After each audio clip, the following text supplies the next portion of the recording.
Welcome to the 2019 GMC Acadia SLT. The SLT Acadia is powered by a 3.6-liter V6 engine and made it up to a 6-speed automatic transmission. Taking a quick look at the interior here, power windows, locks and mirrors, height adjustable trunk release. We do have a leather wrapped steering wheel, cruise control and audio controls. 66,057 kilometers on the odometer, nice and low for the year. Push button ignition. We do have a nice large 8-inch touchscreen with navigation as well, Apple CarPlay and Android Auto. Dual zone climate control with heated front seating, USB ports and an outlet down in the storage.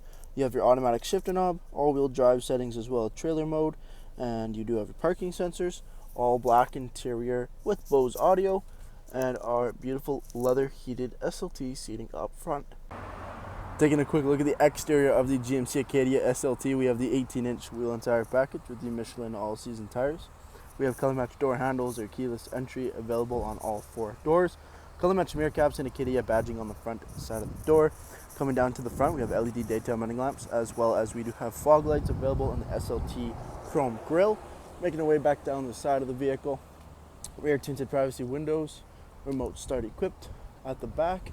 LED brake lights with dual chrome exhaust tips, rear parking sensors, power tailgate, and a backup camera with your Acadia all-wheel drive badging. Jumping into the interior of the SLT Acadia, second row, leather 60/40 split bench. Both end seats are car seat ready, and the seats do fold down nice and quick, giving us access to our third row, 50/50 split. This is the 7-passenger Acadia SLT. Over top, a light-colored headliner with LED lighting and dual-panel sunroof system. You have your rear climate control with USB ports and an outlet available for your rear passengers. Thank you for taking the time to watch this brief walk-around video on the 2019 GMC Acadia. Any questions or inquiries, please contact our sales team.